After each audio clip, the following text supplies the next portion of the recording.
अजान चाह Thai forest tradition के एक महान मंक थे जो अपनी बहुत ही सरल, सीधे दिल में उतरने वाली और प्रकृति से जुड़ी शिक्षाओं के लिए जाने जाते हैं। इस धम्म टॉक में वह समझाते हैं कि सच्ची शांति दुनिया से दूर भागने या अपनी इंद्रियों को बंद करने में नहीं है। वास्तव में सेंस कांटेक्ट ही वह जगह है जहां विजडम पैदा होती है। जब हम अपनी आंखें, कान, नाक, जीभ, शरीर और माइंड के माध्यम से साइट्स, ध्वनियों और फीलिंग्स को एक्सपीरियंस करते हैं, तो हमें उनसे भागने के बजाय उन्हें क्लियरली ऑब्जर्व करना चाहिए। रोजमर्रा की प्रॉब्लम्स का बहादुरी से सामना करना और क्लिंगिंग को छोड़कर अपने माइंड को ट्रेन करना ही असली प्रैक्टिस है।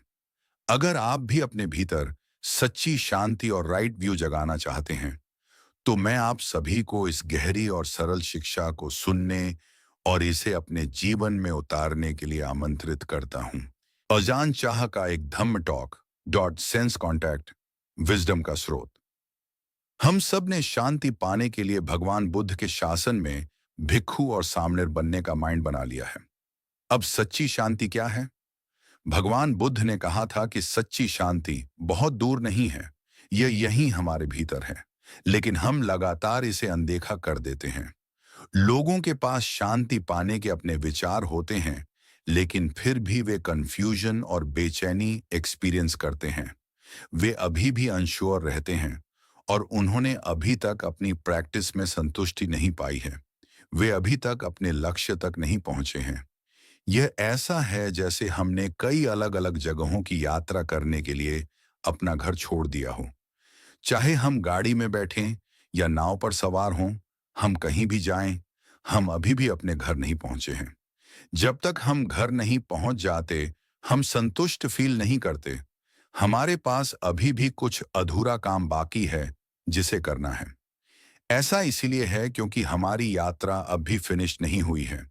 हम अपनी मंजिल तक नहीं पहुंचे हैं। हम मुक्ति की तलाश में हर जगह यात्रा करते हैं। आप सभी भिक्खु और सामणेर यहाँ शांति चाहते हैं। आप में से हर कोई, यहाँ तक कि मैंने भी, जब मैं छोटा था, शांति के लिए हर जगह तलाश की। मैं जहां भी गया संतुष्ट नहीं हो सका। जंगलों में जाना या विभिन्न शिक्षकों के पास जाना, धम्म टॉक सुनना, मुझे कोई संतुष्टि नहीं मिल सकी। ऐसा क्यों है? हम शांतिपूर्ण जगहों पर शांति तलाशते हैं, जहां कोई साइट्स या ध्वनियां या ओडर्स या स्वाद नहीं होंगे। यह सोचते हुए कि इस तरह चुपचाप रहना ही संतुष्टि पाने का रास्ता है कि इसी में शांति है। लेकिन वास्तव में अगर हम उन जगहों पर बहुत चुपचाप रहते हैं जहां कुछ भी पैदा नहीं होता, तो क्या विजडम पैदा हो सकती है?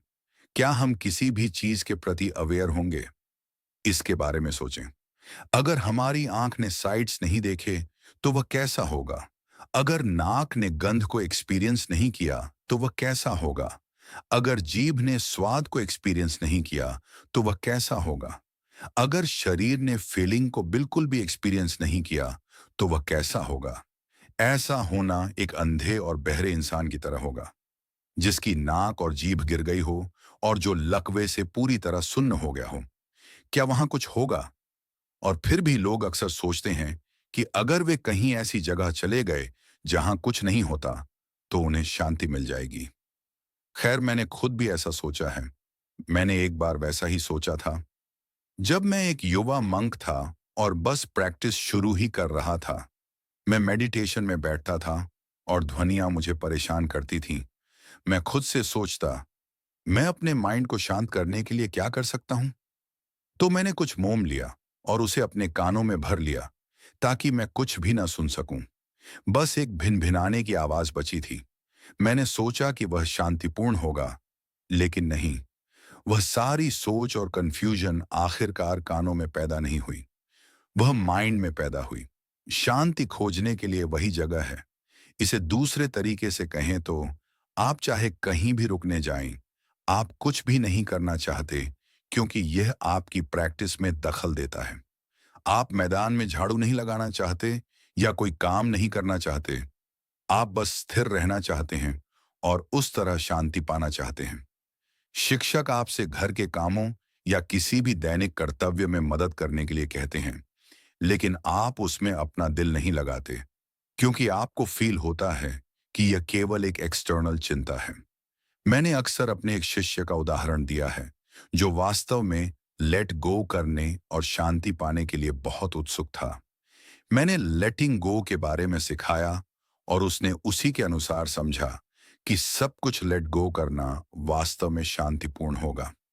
दरअसल जिस दिन से वह यहाँ रहने आया था, वह कुछ भी नहीं करना चाहता था। यहाँ तक कि जब हवा ने उसकी कुटी की आधी छत उड़ा दी, तब भी उसे कोई दिलचस्पी नहीं थी।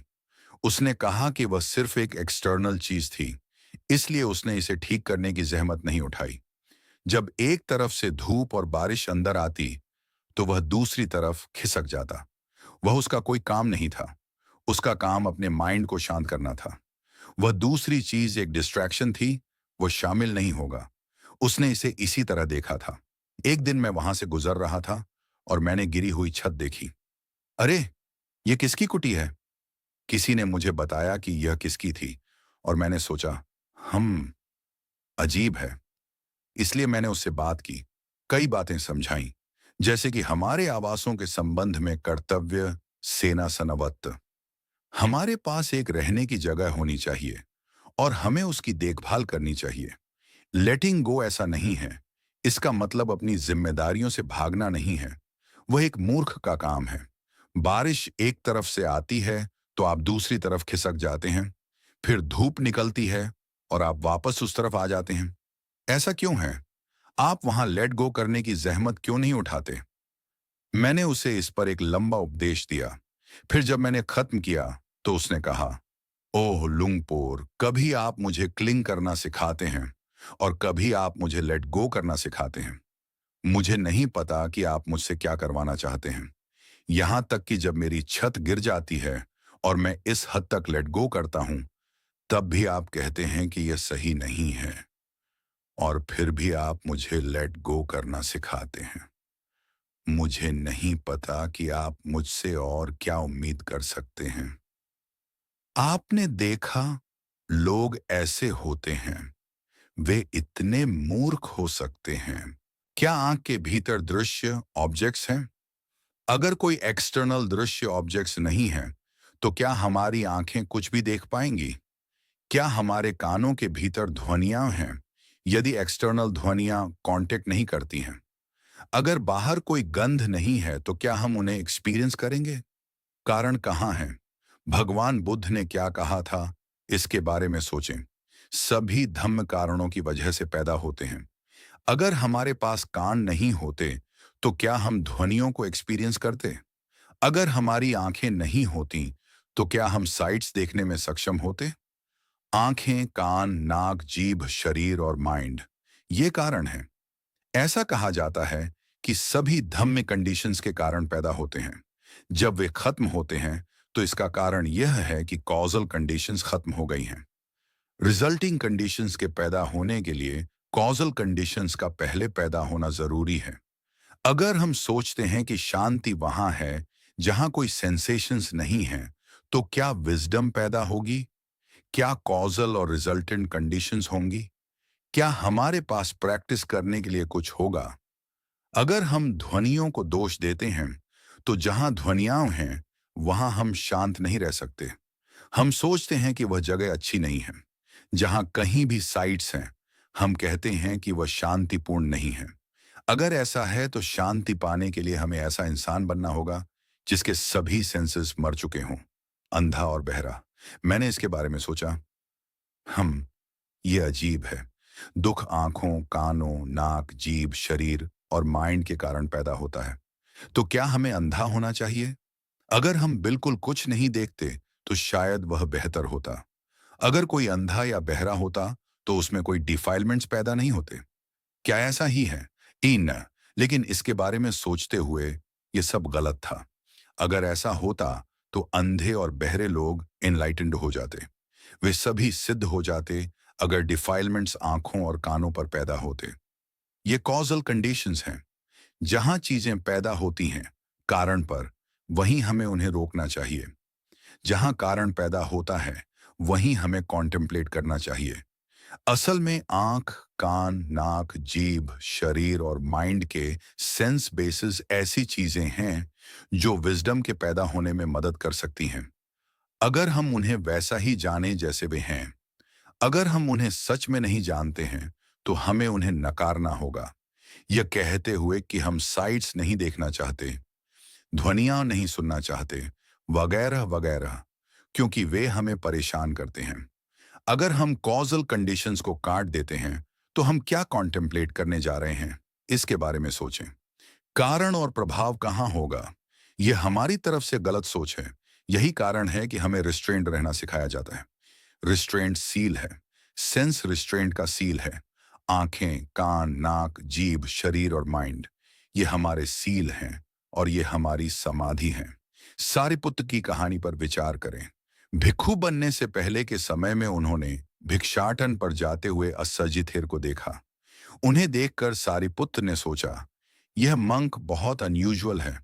वह न तो बहुत तेज चलता है और न ही बहुत धीमा। उसके वस्त्र सलीके से पहने हुए हैं, उसका आचरण रिस्ट्रेंड है। सारे पुत्र उनसे प्रेरित हुए और इसलिए श्रद्धेय अस्सजी के पास गए, उन्हें सम्मान दिया और उनसे पूछा, माफ कीजिए श्रीमान, आप कौन हैं? मैं एक समण हूं। आपके शिक्षक कौन हैं? श्रद्धेय गौतम मेरे शिक्षक हैं। श्रद्धेय गौतम क्या सिखाते हैं? वह सिखाते हैं कि सभी चीजें कंडीशंस के कारण पैदा होती हैं। जब वे खत्म होती हैं, तो इसका कारण यह है कि कॉजल कंडीशंस खत्म हो गई हैं। सारिपुत्र द्वारा धम्म के बारे में पूछे जाने पर अस्सजी ने केवल संक्षेप में समझाया। उन्होंने कारण और प्रभाव के बारे में बात की। धम्म कारणों की वजह से पैदा होते हैं। कारण पहले पैदा होता है और फिर परिणाम। जब परिणाम को खत्म होना होता है, तो कारण को पहले खत्म होना चाहिए। उन्होंने बस इतना ही कहा, लेकिन यह सारिपुत्र के लिए काफी था। अब यह धम्म के पैदा होने का एक कारण था। उस समय सारिपुत्र के पास आंखें थीं, कान थे, नाक, जीभ, शरीर और माइंड था। उनकी सभी इंद्रियां बरकरार थीं। अगर उनके पास उनकी इंद्रियां नहीं होती, तो क्या उनके लिए विजडम पैदा होने के पर्याप्त कारण होते? क्या वे किसी भी चीज के प्रति अवेयर होते? लेकिन हम में से ज्यादातर लोग कांटेक्ट से डरते हैं। या तो ऐसा होता है, या हम कांटेक्ट करना पसंद करते हैं, लेकिन हम इससे कोई विजडम डेवलप नहीं करते। इसके बजाय हम बार बार आंखों, कानों, नाक, जीभ, शरीर और माइंड के माध्यम से इंडल्ज करते हैं और सेंस ऑब्जेक्ट्स में खुशी मनाते और खो जाते हैं। ऐसा ही है, ये सेंस बेसिस हमें आनंद और इंडल्जेंस में लुभा सकते हैं, या वे ज्ञान और विजडम की ओर ले जा सकते हैं। हमारी विजडम के आधार पर उनके नुकसान और फायदे दोनों हैं। तो अब हमें यह समझना चाहिए कि आगे बढ़कर और प्रैक्टिस में आकर हमें हर चीज को प्रैक्टिस के रूप में लेना चाहिए, यहां तक कि बुरी चीजों को भी। हमें उन सभी को जानना चाहिए। क्यों? ताकि हम सच को जान सकें। जब हम प्रैक्टिस की बात करते हैं, तो हमारा मतलब सिर्फ उन चीजों से नहीं होता जो हमारे लिए अच्छी और सुखद हैं। ऐसा नहीं है। इस दुनिया में कुछ चीजें हमारी पसंद की होती हैं, कुछ नहीं। ये सभी चीजें इसी दुनिया में मौजूद हैं, कहीं और नहीं। आमतौर पर जो कुछ भी हम पसंद करते हैं, हम उसे चाहते हैं। यहां तक कि साथी मंक्स और नॉविसेस के साथ भी। जिस भी मंक या नॉविस को हम पसंद नहीं करते, हम उसके साथ जुड़ना नहीं चाहते। हम केवल उन्हीं के साथ रहना चाहते हैं जिन्हें हम पसंद करते हैं। आपने देखा, ये हमारी पसंद के अनुसार चुनना है। जो कुछ भी हम पसंद नहीं करते, हम उसे देखना या उसके बारे में जानना नहीं चाहते। वास्तव में भगवान बुद्ध चाहते थे कि हम इन चीजों को एक्सपीरियंस करें। लोकविदु, इस दुनिया को देखो और इसे क्लियरली जानो। अगर हम दुनिया का सच क्लियरली नहीं जानते हैं, तो हम कहीं नहीं जा सकते। दुनिया में रहते हुए हमें दुनिया को समझना चाहिए। भगवान बुद्ध सहित अतीत के सभी महान लोगों ने इन चीजों के साथ जीवन बिताया। वे इसी दुनिया में डिल्यूडेड लोगों के बीच रहे। उन्होंने सच को इसी दुनिया में प्राप्त किया, कहीं और नहीं। वे सच खोजने के लिए किसी दूसरी दुनिया में भागकर नहीं गए। लेकिन उनके पास विजडम थी। उन्होंने अपने सेंसेस को रिस्ट्रेंड किया, लेकिन प्रैक्टिस इन सभी चीजों में गहराई से देखने और उन्हें वैसे ही जानने की है जैसे वे हैं। इसलिए भगवान बुद्ध ने हमें सेंस बेसिस, हमारे कांटेक्ट के बिंदुओं को जानना सिखाया। आंख फॉर्म से कांटेक्ट करती है और उन्हें साइट्स बनने के लिए अंदर भेजती है। कान ध्वनियों के साथ कांटेक्ट करते हैं, नाक गंध के साथ कांटेक्ट करती है, जीभ स्वाद के साथ कांटेक्ट करती है, शरीर स्पर्श सेंसेशंस के साथ कांटेक्ट करता है, और इस तरह अवेयरनेस पैदा होती है। जहां अवेयरनेस पैदा होती है वहीं हमें देखना चाहिए और चीजों को वैसे ही देखना चाहिए जैसे वे हैं। अगर हम इन चीजों को वैसे ही नहीं जानते जैसे वे सच में हैं, तो हम या तो उनके प्यार में पड़ जाएंगे या उनसे नफरत करेंगे। जहां ये सेंसेशंस पैदा होती हैं वहीं हम एनलाइटेंड हो सकते हैं, जहां विजडम पैदा हो सकती है। लेकिन कभी कभी हम नहीं चाहते कि चीजें ऐसी हों। भगवान बुद्ध ने रिस्ट्रेंट सिखाया, लेकिन रिस्ट्रेंट का मतलब यह नहीं है कि हम कुछ भी ना देखें, न सुने, न सूंघें, न चखें, न फील करें या कुछ न सोचें। इसका मतलब यह नहीं है। अगर प्रैक्टिस करने वाले इसे नहीं समझते हैं, तो वे जैसे ही कुछ देखते या सुनते हैं, वे डर कर भाग जाते हैं। वे चीजों का सामना नहीं करते हैं। वे यह सोचकर भाग जाते हैं कि ऐसा करने से वे चीजें अंततः उन पर अपना प्रभाव खो देंगी, कि वे अंततः उनसे पार पालेंगे। लेकिन वे ऐसा नहीं करेंगे। वे इस तरह किसी भी चीज से पार नहीं पाएंगे। अगर वे उनका सच जाने बिना भाग जाते हैं, तो बाद में वही चीजें फिर से सामने आ जाएंगी जिनका उन्हें सामना करना पड़ेगा। उदाहरण के लिए, वे प्रैक्टिस करने वाले जो कभी कंटेंट नहीं होते, चाहे वे मठों, जंगलों या पहाड़ों में हों, वे धुतंग तीर्थ यात्रा पर इधर उधर भटकते हैं, यह वह और दूसरी चीजें देखते हैं, यह सोचकर कि उन्हें इस तरह संतुष्टि मिल जाएगी। वे जाते हैं और फिर वे वापस आते हैं, कुछ नहीं देखा। वे एक पहाड़ की चोटी पर जाने की कोशिश करते हैं। आह, यह वह जगह है, अब मैं सही हूं। वे कुछ दिनों के लिए शांत फील करते हैं और फिर उससे थक जाते हैं। ओह खैर, समुद्र के किनारे चलते हैं। आह, यहाँ ये अच्छा और कूल है, यह मेरे लिए ठीक रहेगा। कुछ समय बाद वे समुद्र के किनारे से भी थक जाते हैं। जंगलों से थक गए, पहाड़ों से थक गए, समुद्र के किनारे से थक गए, हर चीज से थक गए।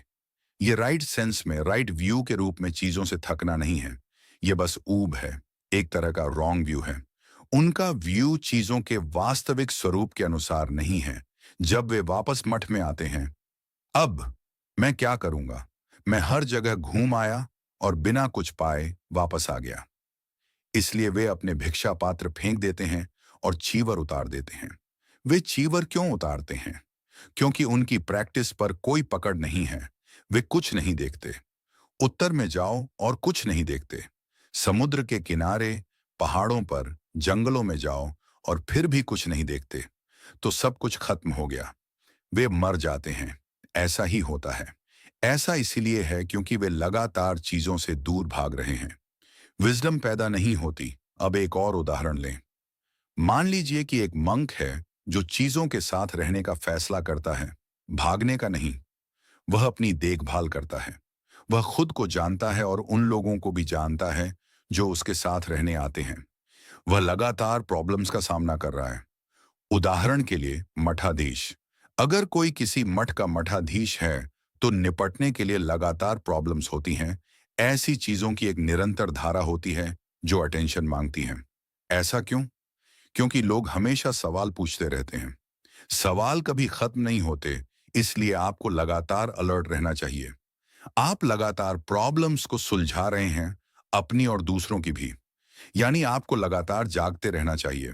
इससे पहले कि आप सो सकें, वे आपको एक और प्रॉब्लम के साथ फिर से जगा देते हैं। तो यह आपको कॉन्टेम्पलेट करने और चीजों को समझने का कारण बनता है। आप कुशल बन जाते हैं, अपने बारे में कुशल और दूसरों के बारे में कुशल। कई कई मायनों में कुशल। यह कौशल कॉन्टैक्ट से चीजों का सामना करने और उनसे निपटने से पैदा होता है, भागने से नहीं। हम शारीरिक रूप से नहीं भागते हैं, बल्कि हम अपनी विजडम का उपयोग करते हुए माइंड में भाग जाते हैं। हम यहीं अपनी विजडम के साथ समझते हैं। हम किसी भी चीज से दूर नहीं भागते हैं। यह विजडम का एक स्रोत है। किसी को काम करना ही चाहिए, दूसरी चीजों के साथ जुड़ना चाहिए। उदाहरण के लिए, इस तरह के एक बड़े मठ में रहते हुए हम सभी को यहाँ की चीजों की देखभाल करने में मदद करनी चाहिए। इसे एक नजरिए से देखने पर आप कह सकते हैं कि यह सब डिफाइलमेंट्स है। बहुत सारे मंक्स और नॉविसेस के साथ रहते हुए कई गृहस्थ लोगों के आने जाने से कई डिफाइलमेंट्स पैदा हो सकते हैं। हाँ, मैं मानता हूं, लेकिन हमें विजडम के विकास और मूर्खता को छोड़ने के लिए इस तरह रहना होगा। हमें किस रास्ते पर जाना है? क्या हम मूर्खता से छुटकारा पाने के लिए जीने वाले हैं या अपनी मूर्खता बढ़ाने के लिए? हमें कंटेम्पलेट करना चाहिए। जब भी आंखें, कान, नाक, जीभ, शरीर या माइंड कांटेक्ट करते हैं तो हमें शांत और सावधान रहना चाहिए। जब दुख पैदा होता है तो दुखी कौन है? ये दुख क्यों पैदा हुआ? एक मठ के मठाधीश को कई शिष्यों की देखरेख करनी होती है।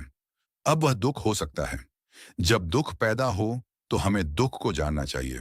दुख को जाने। अगर हम दुख से डरते हैं और उसका सामना नहीं करना चाहते, तो हम उसके साथ कहाँ लड़ाई करने जा रहे हैं? अगर दुख पैदा होता है और हम उसे नहीं जानते हैं, तो हम उससे कैसे निपटने वाले हैं? यह बहुत जरूरी है। हमें दुख को जानना चाहिए। दुख से बचने का मतलब दुख से बाहर निकलने का रास्ता जानना है। इसका मतलब यह नहीं है कि जहां भी दुख पैदा हो वहां से भाग जाना। ऐसा करके आप बस अपना दुख अपने साथ ले जाते हैं। जब कहीं और फिर से दुख पैदा होगा तो आपको फिर से भागना होगा। ये दुख को पार करना नहीं है, ये दुख को जानना नहीं है। अगर आप दुख को समझना चाहते हैं तो आपको मौजूदा सिचुएशन को देखना चाहिए। शिक्षाएं कहती हैं कि जहां भी कोई प्रॉब्लम पैदा होती है उसे वहीं सुलझाया जाना चाहिए। जहां दुख है वहीं गैर दुख पैदा होगा। वह उसी जगह खत्म होता है जहां वह पैदा होता है। अगर दुख पैदा होता है तो आपको वहीं कॉन्टेम्पलेट करना चाहिए।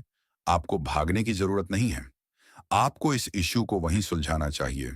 जो डर के मारे दुख से भागता है वह सबसे मूर्ख इंसान है। वह बस अपनी मूर्खता को अंतहीन रूप से बढ़ाएगा।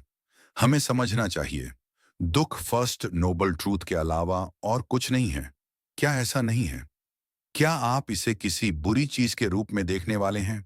दुख सच, समुदय सच, निरोध सच, मघ सच, इन चीजों से भागना सच्चे धम्म के अनुसार प्रैक्टिस करना नहीं है। आप कभी दुख का सच कब देखेंगे? अगर हम दुख से भागते रहेंगे तो हम उसे कभी नहीं जान पाएंगे। दुख ऐसी चीज है जिसे हमें पहचानना चाहिए। अगर आप इसे ऑब्जर्व नहीं करते हैं तो आप इसे कभी कब पहचानेंगे? यहाँ कंटेंट न होकर आप वहां भागते हैं। जब वहां असंतोष पैदा होता है तो आप फिर से भाग जाते हैं। आप हमेशा भाग रहे हैं। अगर आप इस तरह प्रैक्टिस करते हैं तो आप पूरे देश में शैतान के साथ दौड़ लगा रहे होंगे। भगवान बुद्ध ने हमें विजडम का उपयोग करके भागना सिखाया। उदाहरण के लिए, मान लीजिए कि आपका पैर किसी कांटे या फांस पर पड़ गया और वह आपके पैर में चुभ गया। जैसे जैसे आप चलते हैं, यह कभी कभी दर्द करता है, कभी कभी नहीं। कभी कभी आपका पैर किसी पत्थर या ठूंठ पर पड़ सकता है और यह वास्तव में दर्द करता है। इसलिए आप अपने पैर के चारों ओर फील करते हैं। लेकिन कुछ भी न मिलने पर आप इसे नजरअंदाज कर देते हैं और थोड़ा और चलते हैं। अंततः आपका पैर किसी और चीज पर पड़ता है और पेन फिर से पैदा होता है। अब यह कई बार होता है। उस पेन का कारण क्या है? कारण वह फांस या कांटा है जो आपके पैर में चुभा है। पेन लगातार करीब है।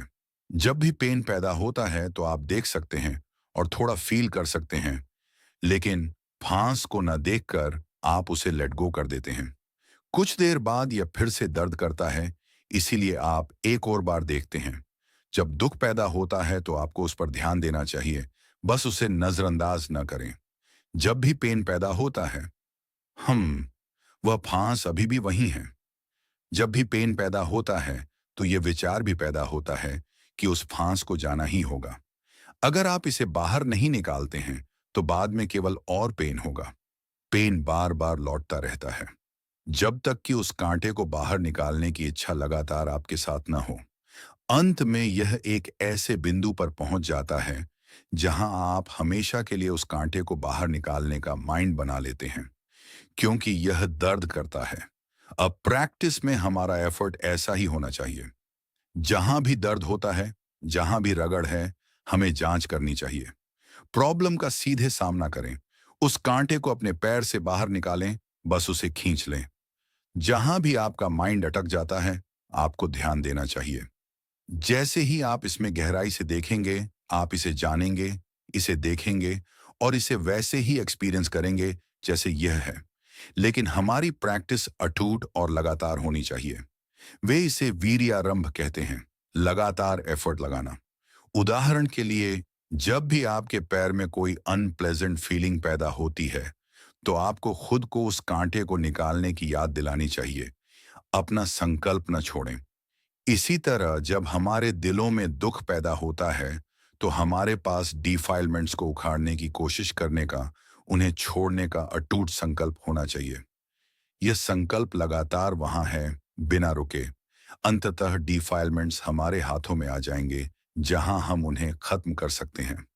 तो हैप्पीनेस और दुख के संबंध में हमें क्या करना चाहिए? अगर हमारे पास ये चीजें नहीं होती, तो हम विजडम को उत्पन्न करने के कारण के रूप में किसका उपयोग कर सकते थे? अगर कोई कारण नहीं है, तो प्रभाव कैसे पैदा होगा? सभी धम्म कारणों की वजह से पैदा होते हैं। जब परिणाम खत्म होता है, तो इसका कारण यह है कि कारण खत्म हो गया है। ऐसा ही है, लेकिन हम में से ज्यादातर लोग सच में नहीं समझते हैं। लोग केवल दुख से भागना चाहते हैं। इस तरह का ज्ञान लक्ष्य से कम है। असल में हमें इसी दुनिया को जानने की जरूरत है जिसमें हम रह रहे हैं। हमें कहीं भागने की जरूरत नहीं है। आपका यह एटीट्यूड होना चाहिए कि रुकना भी ठीक है और जाना भी ठीक है। इसके बारे में ध्यान से सोचें। हैप्पीनेस और दुख कहाँ है? जिस चीज को हम कसकर नहीं पकड़ते, क्लिंग नहीं करते या उस पर टिके नहीं रहते, जैसे कि वह वहां थी ही नहीं, तो दुख पैदा नहीं होता। दुख भव से पैदा होता है। अगर भव है तो जन्म है। उपादान, क्लिंगिंग या अटैचमेंट, यह वह पहली शर्त है जो दुख पैदा करती है। जहां भी दुख पैदा होता है, उसे देखें। बहुत दूर न देखें, सीधे वर्तमान क्षण में देखें। अपने खुद के माइंड और शरीर को देखें। जब दुख पैदा होता है, दुख क्यों है, अभी देखें। जब हैप्पीनेस पैदा होती है, तो उस हैप्पीनेस का कारण क्या है, वहीं देखें। जहां भी ये चीजें पैदा होती हैं, अवेयर रहें। हैप्पीनेस और दुख दोनों क्लिंगिंग से पैदा होते हैं। पुराने समय के अभ्यासियों ने अपने माइंड्स को इसी तरह देखा था। केवल पैदा होना और खत्म होना है, कोई स्थायी सत्ता नहीं है।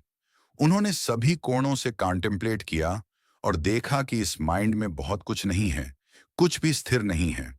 केवल पैदा होना और खत्म होना और पैदा होना है। कोई भी चीज हमेशा रहने वाले तत्व की नहीं है। चलते या बैठते हुए उन्होंने चीजों को इसी तरह देखा। उन्होंने जहां भी देखा वहां केवल दुख था, बस इतना ही। यह बिल्कुल एक लोहे की बड़ी गेंद की तरह है, जिसे अभी अभी भट्टी में तपाया गया हो। यह हर तरफ से गर्म है। अगर आप ऊपर से छूते हैं तो यह गर्म है, किनारों को छूते हैं तो वे गर्म हैं। यह हर जगह से गर्म है। इस पर ऐसी कोई जगह नहीं है जो कूल हो। अब अगर हम इन चीजों पर विचार नहीं करते हैं, तो हम उनके बारे में कुछ नहीं जानते हैं। हमें क्लियरली देखना चाहिए। चीजों में पैदा न हो, जन्म में न पड़े, जन्म की कार्य प्रणाली को जाने। ऐसे विचार जैसे, ओह, मैं उस इंसान को बर्दाश्त नहीं कर सकता, वो सब कुछ गलत करता है, अब पैदा नहीं होंगे, या मैं सच में फलां को पसंद करता हूं, ये चीजें पैदा नहीं होती हैं। केवल पसंद और नापसंद के कन्वेंशनल वर्ल्डली मानक रह जाते हैं। लेकिन इंसान की स्पीच एक तरफ है, इंसान का माइंड दूसरी तरफ है। वे अलग अलग चीजें हैं। एक दूसरे के साथ कम्युनिकेट करने के लिए हमें दुनिया के कन्वेंशंस का उपयोग करना चाहिए, लेकिन भीतर से हमें एम्प्टी होना चाहिए। माइंड इन चीजों से ऊपर है। हमें माइंड को इस तरह ट्रांसेंडेंस तक लाना चाहिए। यह नोबल वंस का निवास है। हम सभी को इसका लक्ष्य रखना चाहिए और उसी के अनुसार प्रैक्टिस करनी चाहिए। शंकाओं में मत फंसें। प्रैक्टिस शुरू करने से पहले मैंने खुद से सोचा, बौद्ध धर्म यहाँ है, सभी के लिए अवेलेबल है। और फिर भी क्यों कुछ ही लोग प्रैक्टिस करते हैं जबकि बाकी नहीं करते? या अगर वे प्रैक्टिस करते हैं तो वे केवल कुछ समय के लिए ऐसा करते हैं और फिर हार मान लेते हैं? या फिर जो हार नहीं मानते हैं वे भी पूरी तरह से प्रैक्टिस नहीं करते हैं? ऐसा क्यों है? इसलिए मैंने खुद से संकल्प लिया, ठीक है, मैं इस जीवन के लिए इस शरीर और माइंड को त्याग दूंगा और भगवान बुद्ध की शिक्षा का अंतिम डिटेल तक पालन करने की कोशिश करूंगा। मैं इसी जीवन में समझ तक पहुंचूंगा, क्योंकि अगर मैं ऐसा नहीं करता तो मैं दुख में ही डूबा रहूंगा। मैं बाकी सब कुछ लेट गो कर दूंगा और एक दृढ़ एफर्ट करूंगा, चाहे मुझे कितनी भी कठिनाई या दुख सहना पड़े। मैं डटा रहूंगा। अगर मैं ऐसा नहीं करता तो मैं बस शक ही करता रहूंगा। ऐसा सोचते हुए मैं प्रैक्टिस में लग गया। मुझे कितनी भी हैप्पीनेस, दुख या कठिनाई सहनी पड़े, मैं वह करूंगा। मैंने अपनी पूरी जिंदगी को ऐसे देखा जैसे कि वह केवल एक दिन और एक रात हो। मैंने इसे छोड़ दिया। मैं भगवान बुद्ध की शिक्षा का पालन करूंगा। मैं समझ पाने के लिए धम्म का पालन करूंगा। डिल्यूजन की यह दुनिया इतनी मनहूस क्यों है? मैं जानना चाहता था। मैं शिक्षा में महारत हासिल करना चाहता था। इसलिए मैंने धम्म की प्रैक्टिस की ओर रुख किया। हम सन्यासी वर्ldly जीवन का कितना हिस्सा त्यागते हैं? अगर हम हमेशा के लिए आगे बढ़ गए हैं तो इसका मतलब है कि हम यह सब त्याग देते हैं। ऐसा कुछ भी नहीं है जिसे हम नहीं त्यागते हैं। दुनिया की वो सभी चीजें जिनका लोग आनंद लेते हैं उन्हें त्याग दिया जाता है। साइट्स, ध्वनियां, गंध, स्वाद और फीलिंग्स, हम उन सभी को दूर फेंक देते हैं और फिर भी हम उन्हें एक्सपीरियंस करते हैं। इसलिए धम्म प्रैक्टिस करने वालों को थोड़े में संतुष्ट होना चाहिए और अनासक्त रहना चाहिए। चाहे वह स्पीच के संबंध में हो, खाने में या किसी भी चीज में, हमें आसानी से संतुष्ट होना चाहिए। सादा खाएं, सादा सोएं, सादा जीवन जी। बिल्कुल वैसे ही जैसे वे कहते हैं, एक आम इंसान जो सादगी से जीता है। जितना अधिक आप प्रैक्टिस करेंगे उतना ही आप अपनी प्रैक्टिस में संतुष्टि ले पाएंगे। आप अपने खुद के दिल में देख पाएंगे। धम्म पचत्तम है, आपको इसे अपने लिए जानना होगा। अपने लिए जानने का मतलब है अपने लिए प्रैक्टिस करना। आप रास्ते के केवल 50% हिस्से के लिए किसी शिक्षक पर निर्भर रह सकते हैं। यहां तक कि आज मैंने आपको जो शिक्षा दी है वह अपने आप में पूरी तरह से बेकार है, भले ही वह सुनने लायक हो। लेकिन अगर आप सब कुछ केवल इसलिए मान लेते हैं क्योंकि मैंने ऐसा कहा है, तो आप शिक्षा का ठीक से उपयोग नहीं कर रहे होंगे। अगर आप मुझ पर पूरी तरह विश्वास कर लेते हैं तो आप मूर्ख होंगे। शिक्षा को सुनना, उसका लाभ देखना, उसे अपने लिए प्रैक्टिस में लाना, उसे अपने भीतर देखना, उसे खुद करना, यह बहुत अधिक उपयोगी है। तब आप खुद के लिए धम्म का स्वाद जान पाएंगे। यही कारण है कि भगवान बुद्ध ने प्रैक्टिस के फलों के बारे में बहुत डिटेल में बात नहीं की, क्योंकि यह एक ऐसी चीज जिसे शब्दों में व्यक्त नहीं किया जा सकता है। यह जन्म से अंधे इंसान को अलग अलग रंगों का वर्णन करने की कोशिश करने जैसा होगा। उदाहरण के लिए, ओह, यह बहुत सफेद है या यह चमकीला पीला है। आप उन रंगों को उन तक नहीं पहुंचा सकते। आप कोशिश कर सकते हैं, लेकिन इससे कोई खास मकसद पूरा नहीं होगा। भगवान बुद्ध इसे वापस व्यक्ति तक लाते हैं। अपने लिए क्लियरली देखें। अगर आप अपने लिए क्लियरली देखते हैं तो आपके भीतर स्पष्ट प्रमाण होगा। चाहे आप खड़े हों, चल रहे हों, बैठे हों या लेटे हों, आप शंका से मुक्त होंगे। यहां तक कि अगर कोई कहे आपकी प्रैक्टिस सही नहीं है, ये सब गलत है, फिर भी आप अडिग रहेंगे, क्योंकि आपके पास अपना खुद का प्रमाण है। धम्म की प्रैक्टिस करने वाले को ऐसा ही होना चाहिए, चाहे वह कहीं भी जाए। दूसरे आपको नहीं बता सकते, आपको खुद जानना होगा। सम्मा दिट्ठी, राइट व्यू, वहां होना चाहिए। हम में से हर एक के लिए प्रैक्टिस ऐसी ही होनी चाहिए। 5 या 10 वर्षावासों में से 1 महीने के लिए भी इस तरह की असली प्रैक्टिस करना दुर्लभ होगा। हमारे सेंस अंग लगातार काम करते रहने चाहिए। संतोष और असंतोष को जानें, पसंद और नापसंद के प्रति अवेयर रहें। दिखावे को जाने और ट्रांसेंडेंस को जाने। अपैरेंट और ट्रांसेंडेंट दोनों को एक साथ रियलाइज किया जाना चाहिए। अच्छाई और बुराई को सह अस्तित्व के रूप में एक साथ पैदा होते हुए देखा जाना चाहिए। यह धम्म प्रैक्टिस का फल है। तो जो कुछ भी आपके और दूसरों के लिए उपयोगी है, जो भी प्रैक्टिस आपको और दूसरों दोनों को लाभ पहुंचाती है, उसे भगवान बुद्ध का अनुसरण करना कहा जाता है। मैंने इसके बारे में अक्सर बात की है। जो काम किए जाने चाहिए, लोग उन्हें नजरअंदाज करते हुए लगते हैं। उदाहरण के लिए मठ का काम, प्रैक्टिस के मानक और इसी तरह की अन्य चीजें। मैंने उनके बारे में अक्सर बात की है और फिर भी लोग उसमें अपना दिल लगाते हुए नहीं दिखते। कुछ लोग नहीं जानते, कुछ आलसी हैं और उन्हें कोई परवाह नहीं है। कुछ बस बिखरे हुए और कंफ्यूज्ड हैं। लेकिन वह विजडम के पैदा होने का एक कारण है। अगर हम उन जगहों पर जाते हैं जहां इनमें से कोई भी चीज पैदा नहीं होती है, तो हम क्या देखेंगे? उदाहरण के लिए भोजन लें। अगर भोजन में कोई स्वाद नहीं है तो क्या वह स्वादिष्ट है? अगर कोई इंसान बहरा है तो क्या वह कुछ सुनेगा? अगर आप कुछ भी परसीव नहीं करते हैं तो क्या आपके पास कॉन्टेम्पलेट करने के लिए कुछ होगा? अगर कोई प्रॉब्लम्स नहीं है तो क्या सुलझाने के लिए कुछ होगा? प्रैक्टिस के बारे में इस तरह सोचें। एक बार मैं उत्तर की तरफ रहने गया था। उस समय मैं कई मंक्स के साथ रह रहा था। वे सभी बुजुर्ग थे, लेकिन न्यूली ऑर्डेन्ड, नवदीक्षित थे, जिनके पास केवल 2 या 3 वर्षावास थे। उस समय मेरे पास 10 वर्षावास थे। उन बूढ़े मंक्स के साथ रहते हुए मैंने विभिन्न कर्तव्यों को निभाने का फैसला किया। उनके भिक्षा पात्र लेना, उनके चीवर धोना, उनके थूक दान खाली करना वगैरह। मैंने इसे किसी खास व्यक्ति के लिए करने के नजरिए से नहीं सोचा। मैंने बस अपनी प्रैक्टिस को बनाए रखा। अगर दूसरे लोग अपने कर्तव्य नहीं निभाते, तो मैं उन्हें खुद कर लेता। मैंने इसे पुण्य कमाने के एक अच्छे अवसर के रूप में देखा। इसने मुझे अच्छा फील कराया और मुझे संतुष्टि का एक सेंस दिया। उपोषित के दिनों में मैं जरूरी कर्तव्यों को जानता था। मैं जाकर उपोषित हॉल को साफ करता और धोने और पीने के लिए पानी निकालता। दूसरों को कर्तव्यों के बारे में कुछ नहीं पता था, वे बस देखते थे। मैंने उनकी आलोचना नहीं की, क्योंकि वे नहीं जानते थे।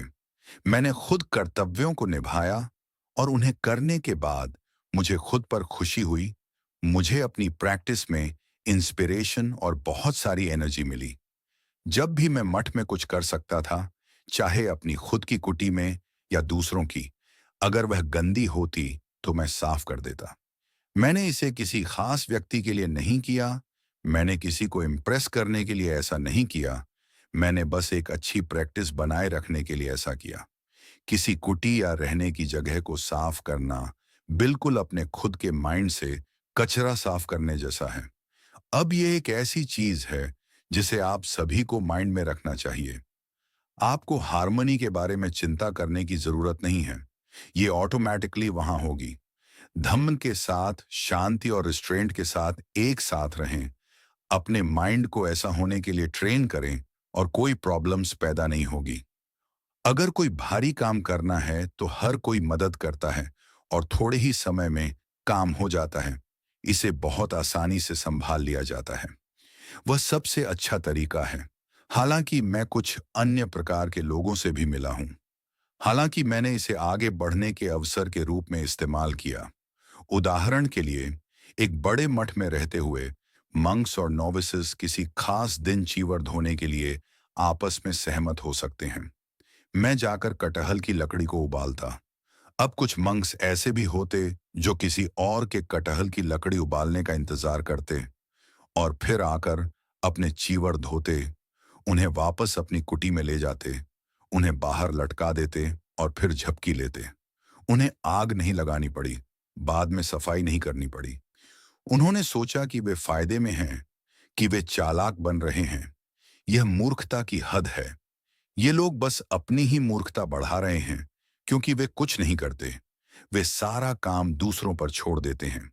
वे सब कुछ तैयार होने तक इंतजार करते हैं, फिर आकर उसका इस्तेमाल करते हैं। यह उनके लिए आसान है। यह बस इंसान की मूर्खता में इजाफा करना है। उन कामों से उन्हें कोई भी उपयोगी मकसद हासिल नहीं होता। कुछ लोग इस तरह मूर्खतापूर्ण सोचते हैं। वे जरूरी कर्तव्यों से भागते हैं और सोचते हैं कि यह चालाकी है, लेकिन यह वास्तव में बहुत मूर्खतापूर्ण है।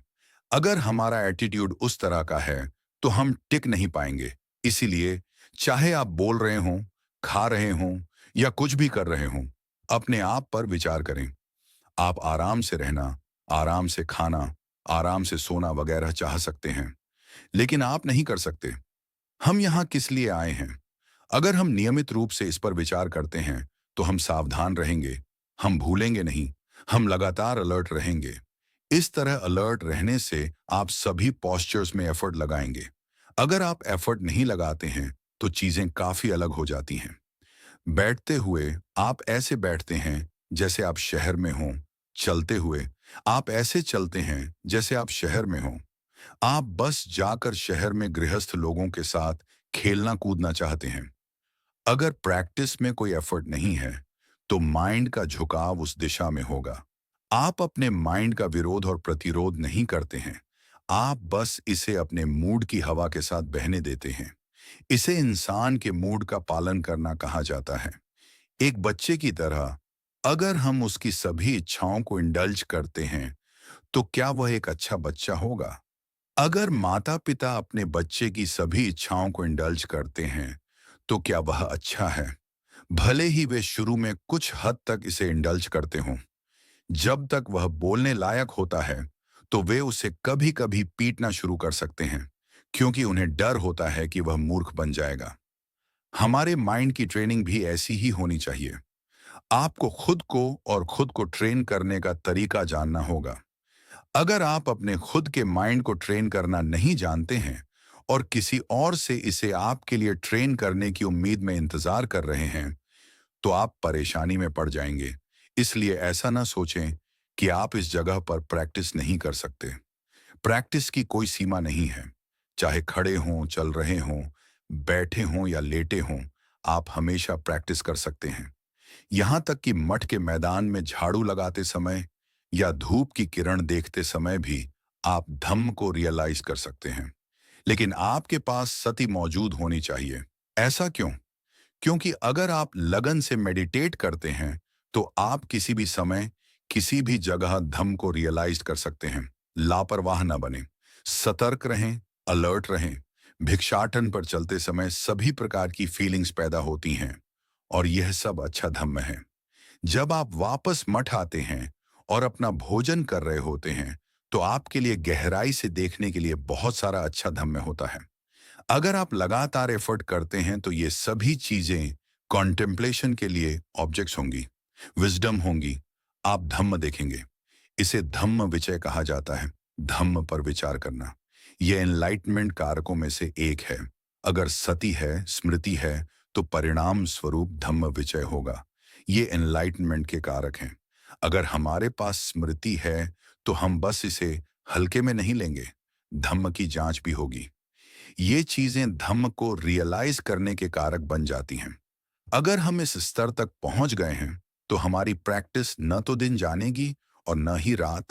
यह दिन के समय की परवाह किए बिना जारी रहेगी। प्रैक्टिस को दूषित करने के लिए कुछ भी नहीं होगा, या अगर कुछ होगा भी, तो हम उसे तुरंत जान लेंगे। हमारे माइंड्स के भीतर लगातार धम्म विचय होने दें। धम्म में गहराई से देखते रहें। अगर हमारी प्रैक्टिस प्रवाह में प्रवेश कर गई है, तो माइंड इस तरह का हो जाएगा। यह अन्य चीजों के पीछे नहीं जाएगा। मुझे लगता है कि मैं वहां घूमने जाऊंगा, या शायद इस दूसरी जगह, उस प्रांत में दिलचस्प होना चाहिए। यह दुनिया का तरीका है।